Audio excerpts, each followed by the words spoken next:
Jason Palmer, one of the hosts of The Intelligence, The Economist's daily current affairs podcast. The Economist's award-winning shows make sense of what matters, from our special series on China's president to our weekly podcasts on business, technology, and American politics. Our journalists provide fair, in-depth reporting on the events shaping the world. To get the annual plan for less than $2.50 per month, search for Economist Podcasts Plus to start listening today. This episode is brought to you by Carnegie Mellon's Tepper School of Business. Want to advance your career or switch fields? An MBA from Carnegie Mellon's Tepper School of Business can help. Earn your degree from a top-ranked business school with a thought-provoking curriculum, one-on-one leadership coaching, support from experienced career counselors, and full-time, online hybrid, and accelerated MBA formats. Join the intelligent future. Visit cmu.edu/Tepper to learn more. Today's episode, we're going to talk about why you're never going to retire and how to get ready for taxes. Enjoy.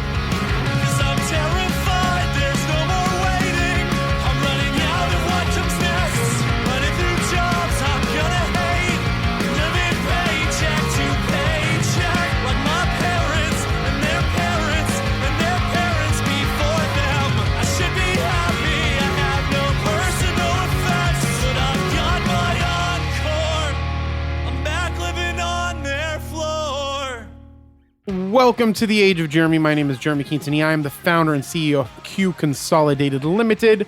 We focus on investing and creating businesses in media and entertainment, finance, investing and insurance, education and e-learning, art, music and the humanities, earth and human sustainability and advancement, and earth and space exploration and transportation. Our current businesses include 3-2 Academy, Q Financial, Age of Radio, and Merlin, the smartest way to track your crypto, to name a few. You can find me on all socials at Age of Jeremy, except on X, it is Age of Jeremy Q, and on Facebook, for some odd reason, it's Cesar Jeremy Quintanilla. There are links to all of this in the episode description. If you are new to this podcast, this is all about the trials and tribulations I go through to build my business empire, and I hope you pick up some wisdom along the way. I also have guests that share their trials and tribulations becoming content creators and the adventures they have gone through to become entrepreneurs. If you want to see Coach JV's financial blueprint, my business partner at 3-2 Academy, there is a link in my link tree in the episode description. It is a warrior's guide to financial freedom, and it is absolutely free. Please also join my Q Consolidated channel, which I recently renamed Dope Updates, in my Age of Jeremy Instagram account. And there is where I provide extra insight on the things I have going on in business and in my life. Hopefully you will find some wisdom in it. It is free to join, and I hope you can hear my amazing dogs, Kylo and Bane, yapping it up in the background. And I'm not going to redo it because they want their voices heard as well. Also, make sure to check out ageofradio.com. We are changing a lot of things with Age of Radio. We're doing podcast news updates on the Age of Radio versus Instagram. We finally have our YouTube Age of Radio going with those news updates as well, and we will be linking in all those RSS feeds. So head on over to YouTube right now, type in ageofradio.com, follow that YouTube channel, and you'll be able to see all of our podcasts in one easy place, because we have over 100 different podcasts with thousands of episodes, and they are all going to be on there, being able to fill your ears with joy. You can also join our amazing community of content consumers and content creators at our Addicted to Podcasting Facebook group. All are welcome. All right, let's jump into this episode. So the first thing that I want to talk about are many young Americans don't see a path to retirement. And this is an article by Suzanne Woolley that came out at the end of January in Bloomberg's. And I think that it's really important because a lot of the younger generation don't really see a path to retiring. Inflation is essentially skyrocketing. In Arizona, it's very difficult to get a house. The average house cost in Arizona is around $400,000. And if you are making, $15 to $25 an hour, you probably can't afford a $400,000 house. And so this article talks a little bit of reasons why they feel that they can't reach retirement. And then I want to talk a little bit about some things that we can do for retirement, and maybe kind of rethink right now, possibly, some of the expenses that you could do to put more towards some other items. So for younger generations in the US, it's difficult to imagine retiring. Roughly 21% of Americans ages 22 to 34 said retirement is out of reach or not part of their plan in a recent TIAA Institute survey. And it's not hard to see why. Good entry-level jobs are getting harder to come by, student debt burdens are daunting, and the cost of living is extremely high. Videos and TikTok detail a so-called silent recession or even a silent depression as millions juggle increased costs on everything from auto insurance and food to rent and utilities. And when struggling with short-term financial pressures, focus on a far-off retirement goal can take a back seat. If you ask younger generations what financial actions they've taken over the past year, many made attempts to remove some debt and improve their credit score, and that comes at expense of saving for retirement, said Surya Kaluri, head of the TIAA Institute. Surya, if you ever hear this, I apologize. I butchered your name. The research organization's report released Thursday, so this was back in January, detailed a downbeat attitude among many young Americans. Almost 2/3 said they don't believe they have access to the same opportunities as everyone else. Only 27% agreed that they live in a fair and just society, which we don't technically live in a fair and just society, so you have to learn how to play the game. One opportunity many young Americans don't feel will be there for them is the ability to rely on Social Security, which no one should rely on Social Security. Fewer than half of younger generations considered income from Social Security as a way to fund retirement, compared with 64% of those surveyed who plan to retire and 73% of retirees. Younger generations instead plan to rely more heavily on retirement accounts such as 401ks, which I'm not a fan of 401ks, and I'll explain why in a minute. Many workers in the gig economy, however, lack access to 401ks and instead fund IRAs, which I'm okay with. I mean, I have different IRAs, but while the IRS annual contribution limit for 401 contributions is $23,000, and companies often match some or part of that contribution, the IRA limit is far lower at $7,000 for a traditional IRA. While more than 2 out of 5 of all respondents cited being unable to save as the reason why they don't plan to retire, 13% wanted to avoid boredom, 10% cited career enjoyment, and 7% were concerned about feeling a lack of purpose. This is a survey of 1,684 adults between the ages of 18 and 75, was fielded from May 19th to June 11th by Ipsos. I don't know exactly what that is, so if you know, give me I guess, DM and let me know what Ipsos is, and I'm not going to look it up. I should look it up, but I'm not going to. You can DM me, or maybe if I see it again, I will look it up then later in time. So I want to say that, yes, I think a lot of it is that we see a lot of lifestyle and what is happening on social media, and that is not really indicative of what actually happens inside of the world. Everybody should get an education, and everybody should focus on creating their education with that thing being their career path, with the understanding and learning how to make others sources of income and investments over time. One of the things that you should always separate is investments and retirement. And I think that if people really had a good idea of what they needed to retire with, what was super realistic to have a decent life into retirement, and they know what that number is, and they start saving that sooner rather than later, there will be an opportunity for them in retirement. I don't like the concept of retirement because it makes it seem like we work until a specific point in time and then we don't do anything. That's the way that we're taught. We're taught that you have to work, and then you stop, and then you don't do anything, and you live forever. You live until you just die without any real purpose. And so when people ask me about retirement, I don't have it as far as traditional retirement like my grandparents. My grandfather probably retired in his late 50s, maybe in his 60s, and he traveled for a little bit after that, but essentially he has done nothing for the last, I want to say, 40 years. Not saying like he didn't do things that he enjoyed. I'm just saying that like they weren't making any money anymore. They relied on their retirement. Like you can still go and do things after your retirement to find and joy and to have purpose and to create things in the world. Retirement isn't like a thing. It's like your life is the thing. Build your life and keep building your life doing the things that you want to do. Now, I will say that inflation is getting out of hand. I went and bought almond butter the other day. It was $21 for almond butter at Sprouts. That is fucking ridiculous that almond butter was $20. I remember about 10 years ago, it was $8, which I still thought was outrageous back then. And then I saw in the 5 years ago, it was $16. Now it's $21. Maybe it wasn't ever $8, but it was definitely $16 at one point in time. That is ridiculous. So we do have a really high problem with inflation.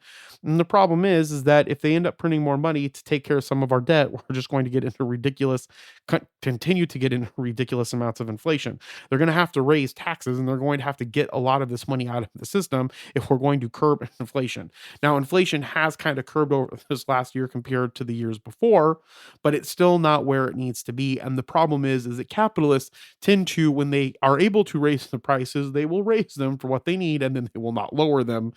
And that is one of the biggest problems with capitalism, because it's all about profit. And then it does certain things like this, where it places people out of living and not able to get the things that they need to do. Now, as it relates to a home, it sucks. But if you do extra work and save and save and save and learn on other ways to make money through doing different works, Dave Ramsey, he said it one time, and I know it sucks, but this is really the truth. This is what I do and did and still kind of, well, I just do this because I have so much going on. But Dave Ramsey said, like, what I would do in your situation, I would work 80 to 100 hours a week and get my shit taken care of. And that sounds like fucking shit, and it shouldn't be that way, but unfortunately it is. And that's the thing that we can do to save more money, pay off our debt, start savings for retirement. The other thing is that always make sure that you're saving for retirement. I cannot stress that enough. There are lots of different vehicles for retirement. One of the ones that I think that works much better than the 401k is indexed universal life insurance. Now, it is life insurance. It's not a retirement, so it doesn't meet the tax code for retirement, but it meets the tax code for life insurance. And there is a cash value that is indexed against a stock market.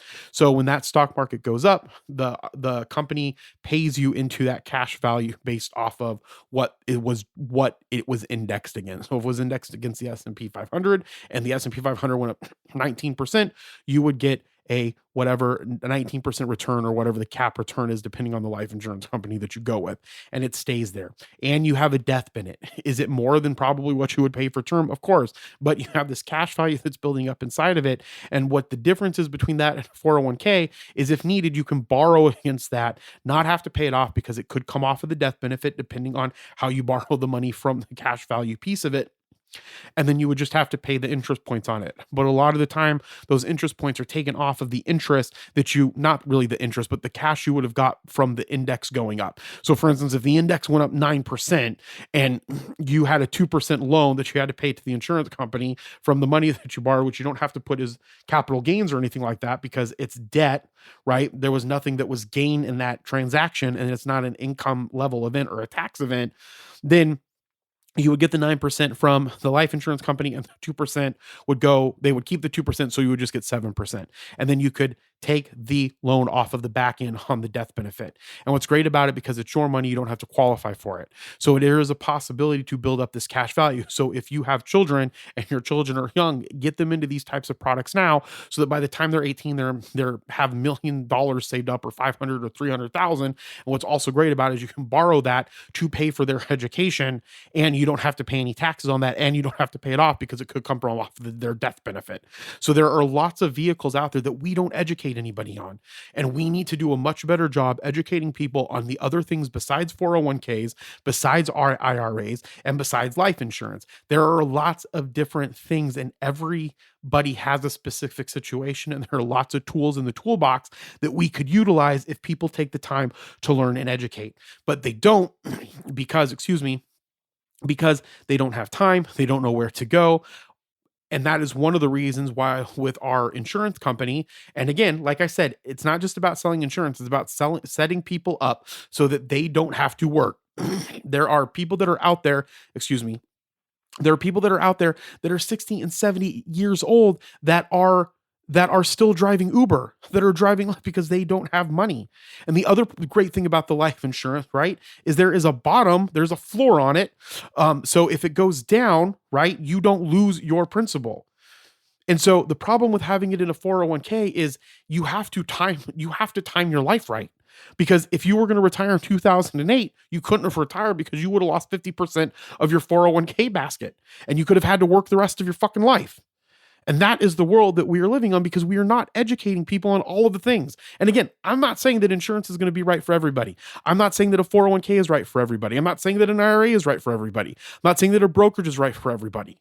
Okay. It's about finding out what's going to work best for you, learning about it, realizing that whether it's a 401k, whether it's an IRA, whether it's a brokerage account, whether it's a life insurance account, everybody is trying to profit, right? So they are going to profit from it, but they are also trying to help their customers or their clients save, because if they don't, then they don't make any money. So we have to open up our minds to the possibility is what we can do. And the younger that you start, the better it is going to be in any one of those situations. And if you're really going to focus on getting yourself out of those situations, you might have to put in a lot of work. If you took up a part-time job, if you started teaching people the thing that you learn, if you started a YouTube channel, if you wrote a book, if you coached people, if you made classes, if you made seminars, if you made webinars, if you started a podcast and that was your main thing, or a YouTube channel or a Twitch channel, there is all kinds of opportunities out there to make money. And you can share the knowledge that you learned in college.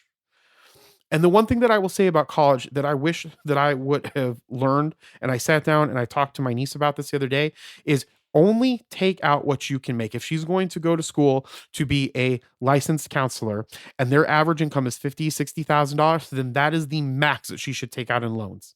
And she should find and fight for every other possibility to not take that out, whether it's working 2 jobs, whether it's working 3 jobs. And again, I'm not saying that it should be that way, but you have to get over what should be the way that it is. Play the game and then work to change the game as you get older and you go through life and build your career. We'll be right back. Shipping can make or break a sale, so optimize how you ship your orders with ShipStation. They make it easy to automate and manage orders no matter how big your business grows. And they might even be able to help reduce shipping and warehouse costs. So optimize and keep up your momentum for growth with ShipStation. Sign up for your free 60-day trial now at ShipStation.com and use the code POD. That's ShipStation.com with the code POD. All right, taxes are upon us. Taxes can be complicated and stressful, but there are lots of things that you can do to make tax filing easier in 2024. And the one thing that I want to talk about is I actually do really enjoy taxes.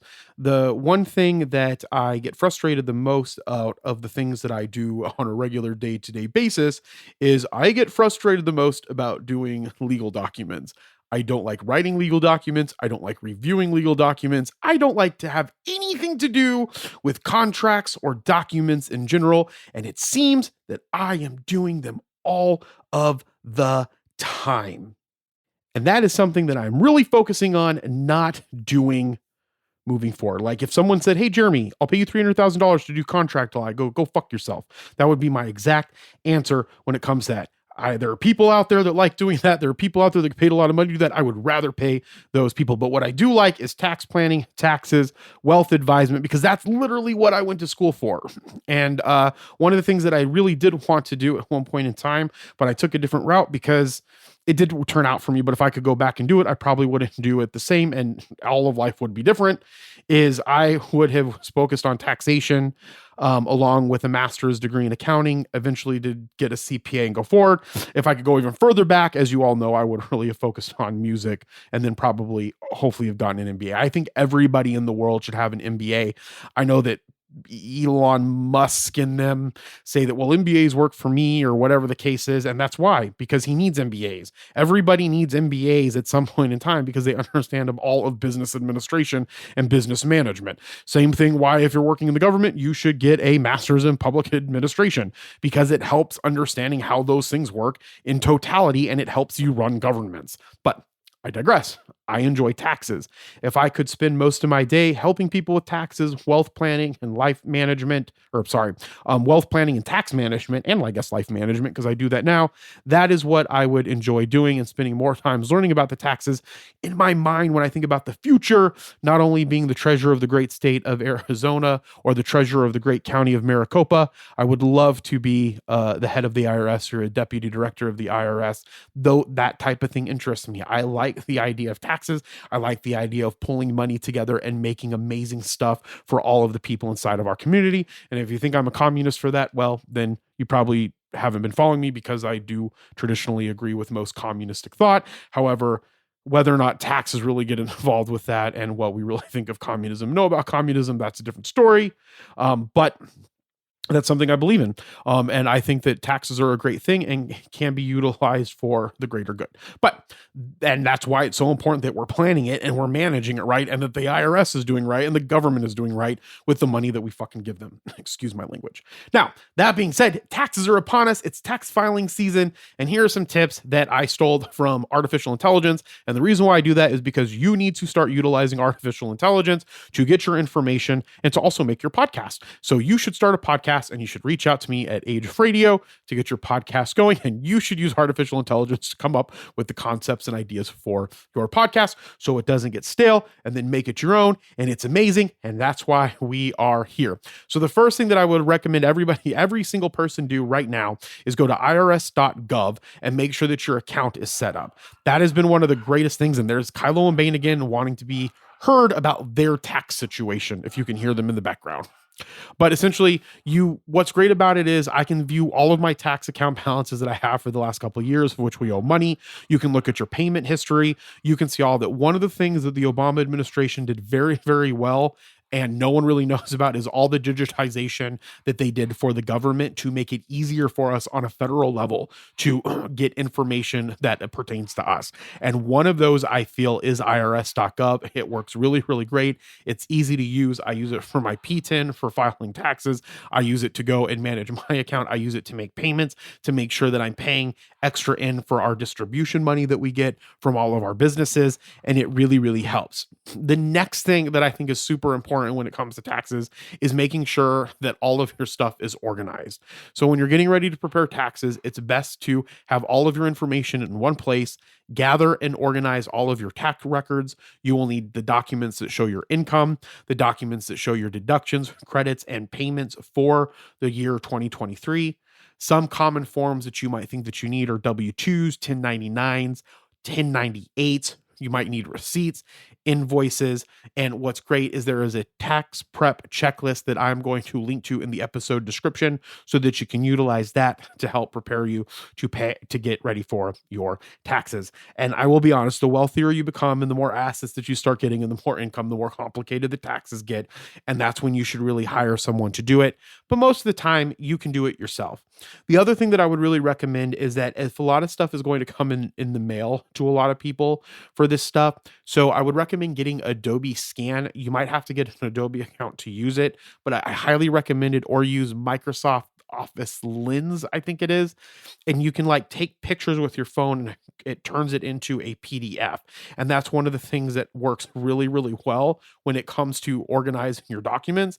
And then if you link that over to a Microsoft OneDrive, you can have all of your documents in one place. And if it's OneDrive account, you could share it with people, or if you keep it in a Google Drive, whatever the case is. But archiving and organizing your files needs to be one of the main things that you should be doing and getting better at over time, especially if you were involved with business and you're involved with governance and you're involved with all the things that I talk about on this podcast. So I recommend that you do that. And again, in the episode description, there's going to be a tax prep checklist, a link that you can go to utilize to help you make sure that you're ready for your taxes. One of the things that the AI spit out, I'm just going to say this, even though I don't know if it's going to apply to everyone. Check your individual tax identification number. If you use an individual tax identification number, which is usually an I-10, instead of a social security number to file taxes, make sure that it's not expired or expiring soon. You can renew your I-10 online or by mail before you file your tax return. Actually, I guess that is a really good tip because I forgot that the I-10s expire, and that would be very, very beneficial and would be shitty if you go to file your taxes and your I-10's expired and you can't file your taxes. The next thing is make sure that you withheld enough tax, obviously. If you have income from sources that do not hold with taxes, such as self-employment, gig work, or investments, you may need to make estimated payments during the year. And that's one of the reasons why I feel that having the IRS Gov account set up so that you could pay into that, even though you don't want to overpay, because if you're overpay, you're essentially lending the government money without any interest on it. Yet if you don't pay them, they'll charge the interest to you, which is one of the biggest scams. That I will say right there, that is one of the things that where there's robbery. I don't think taxation is theft. That's not my opinion. I think taxation can be a good thing and we can create amazing shit inside of it. But the fact that if you can't pay it and they're going to charge an interest for you on it, but if you overpay, you don't get any fucking interest from them. So if there is something that we should fight for, that is something that we should definitely fight for to not have happen, because that's crap. Either they need to get rid of that borrowing interest or the other way around to make it fair, in my opinion. But I'm sure there's some scholars out there that are like, you're crazy, Jeremy, you're crazy. But they're crazy. That's theft. I don't really want to go to scholarly debate about it or academic debate about it, but I think that that's a bunch of shit, in my personal opinion. Now, so I'm also going to link in the episode description an IRS tax withholding estimator that you can utilize as well. Again, we're all about providing resources and tips for you to use, and that is another one to help make sure that you are withholding the right amount of taxes and paying the right amount of taxes, to see if you need to adjust your withholdings, or a lot of us are doing gig work. I mean, that's what I just talked about in the beginning of the podcast, making sure that you're working 100 hours a week. You're going to have to pay taxes on that. So the other thing that people need to do is get banked. So I know that sounds weird, especially depending on where you're at in society, but there are a lot of people that don't have bank accounts, and it's difficult for them to get a bank account. And that is one of the things that we need to work on as a society to make sure everybody has, because we move away from cash. We need to have checks. We need to have a checking account. We need to have a savings account. And not everybody has access to checking accounts and savings accounts. But if you don't have one, make sure that you set one up, because when you receive your tax refund, it can be by direct deposit, and it's a lot easier and faster to utilize. And the one thing that the government sucks at is it's slow. So anytime that we can speed up what happens with the government, actually, I take that back. They're actually pretty good. Our IRS system, I feel, our tax system is actually pretty efficient. Not the taxes themselves, but the technology that we utilize to get the filing in and to get the payments back works really good, and it works really, really well if you have a bank account set up. The other thing that you need to learn about are the tax law changes and what to consider when filing in 2024. That's why I'm always encouraging everybody to get really good at reading, because the better you can get at reading, the better you can utilize this IRS page link that I'm going to put in the episode description, that's going to outline what's new and what to consider when filing in 2024. Some of the topics include stimulus payments, child tax credits, earned income tax credits, recovery rebate credits, standard deduction, itemized deductions, and etc. So if you are staying up to date on what's happening with the IRS, and that's one of the things that I will try to do on the next episode that I do on some of those changes, then you are staying up to date on what is going on, and that will help you make better decisions into the future. Because again, we want to pay our taxes. We want to make sure that they're doing good stuff with it. We want to make sure our state and cities and counties are doing good stuff with it. And the only way to know what they're doing is to make sure what the laws are, and then to make sure that we're governing them properly. But unfortunately, that takes a lot of time and energy, but it is worth it in the long run, because you have a say in what happens if you put in the time. You will only get out of life what you put into it, is what I always say. And if you put in time to learn about this stuff and hold people accountable, then you will do better in life. So in the episode description, there's going to be a tax prep checklist link. There is going to be an IRS tax withholding estimator link, and there's going to be a link to the IRS page for the changes that is happening with the tax changes, any tax changes that we need to know about.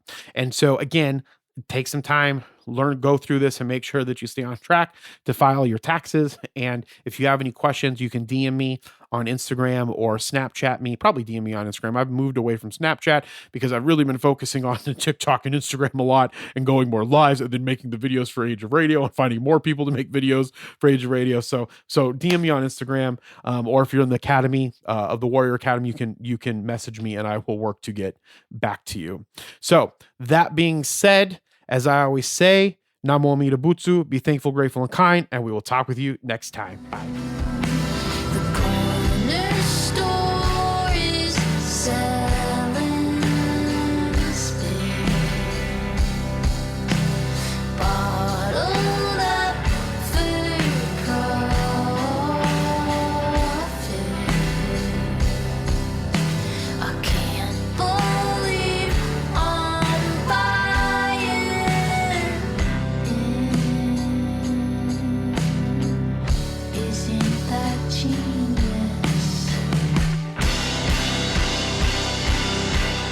Thank you so much for tuning into The Age of Jeremy. If you liked this podcast, make sure that you like and subscribe to it. If you didn't like this podcast, then put that you didn't like it or leave a review and let me know, because the more reviews you put, the better the podcast goes, whether they're good or bad. It will go out into the universe and more people will find it. The opening song was Brave Faces Everyone by Spanish Love Songs. The closing song was Starting Each Other, Recapitalism by Illuminati Hotties, and their lead singer actually won a Grammy for the band Boy Genius.